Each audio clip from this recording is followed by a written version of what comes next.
ஓம் நம சிவாய.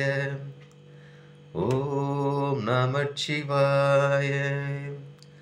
ஓம் நம சிவாய.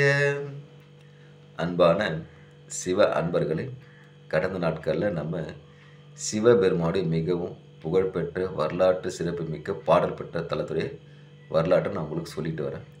அந்த வகையில் நம்ம இன்றைக்கி பார்க்க போகிற ஆலயத்தை பேர் பார்த்தீங்கன்னாக்கா திருவான்மிகியூர் மருதீஸ்வரர். இந்த திருவான்மிகியூர் மருதீஸ்வரர் எங்கே இருக்குதுன்னு யாரும் அச்சப்படாதீங்க. இப்போ சென்னை புறநகர் பகுதியில் இருக்கிற திருவான்மியூர் தான் அந்த திருவான்மிகியூராக இப்போ இருக்குது.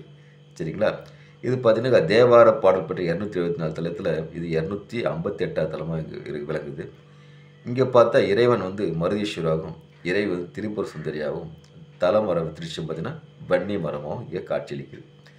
இது மட்டுமல்ல பார்த்தீங்கன்னாக்கா இங்கே வீட்டிற்கு மூலவர் பார்த்தீங்கன்னா சதுர்வஸ்தம்னு பெயர் பெற்றிருக்கிறாங்க. இங்கே கோமாதாவுக்கு தினமும் கோமாதா பூஜை செய்ததுக்கு அப்புறம் தான் சிவபெருமானுக்கு அபிஷேகம் பண்ணுவாங்க. அதில் அது அகத்தியர் இங்கே சிவபெருமான் வணங்கி அகத்தியர்கள் வன்னி மரத்தில் சிவபெருமான் காட்சி அளித்து உலகத்தில் தோன்ற எல்லா நோய்களுக்கும் அதுக்கான தீர்வுக்கான மருந்தையும் உபதேசம் செஞ்ச இடமும் இந்த மருதீஸ்வரர் ஆலயமாக விளங்குது. அது மட்டும் அல்லாத பார்த்தீங்கன்னாக்கா இங்கே சிவபெருமான் சுயம்பாக காட்சியளிக்கிறாரு. இங்கே சிவபெருமான் பல பேர் அழைக்கிறாங்க. மருதீஸ்வரர், சரிங்களா, அமுதீஸ்வரர், பால்வனநாதர், வேதபுரீஸ்வர் இன்னும் பல பேர் அழைக்கிறாங்க. உற்சவ திருநாமம் பார்த்தீங்கன்னாக்கா தியாகராஜா என்பது தான் இங்கே உற்சவ திருநாமமாக இருக்குது. இன்னொரு விஷயம் பார்த்தீங்கன்னாக்கா இங்கே திருவான்மியூர் ஏன் பேர் வந்துச்சுனாக்கா வால்மீகி கொள்ளைக்காரர் அந்த வால்மீகி மனம் திருந்தி இந்த ஆலயத்தில் சிவபெருமான் வழிபட்டு அவருக்கும் சிவபெருமான் காட்சியளித்த தலமாக இந்த திருவான்மியூர் விளங்கிருக்குது. வால்மீகி வணங்குறதால வான்மிகியூர் இருந்தது திருவான்மியூரமாக இருக்குது. அது மட்டும் இல்லாத பார்த்தீங்கன்னா இங்கே அருணகிரியால் பாடப்பெற்ற முத்துக்கோணப்பாருக்கு ஆலயம் இருக்குது. விநாயகருக்கு 108 சிவலிங்கங்கள், பஞ்சலிங்கங்களுக்கு தனித்தனி ஆலயம் இருக்குது. அதுக்கு அப்புறம் பார்த்தீங்கன்னாக்கா இங்கே பிறங்கி முனிவர் இரட்சச வழிபாடு செஞ்சு முக்தி பெற்ற தலமாக இங்கே வருது.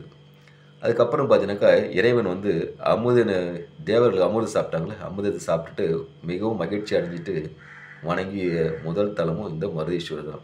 தேவர்கள் மட்டும் இல்லை, இறைவன் பிரம்மன், சந்திரன், ராமன், பார்த்தசாரதி எல்லாரும் வணங்கின இடமும் இந்த இடமா விளங்குது.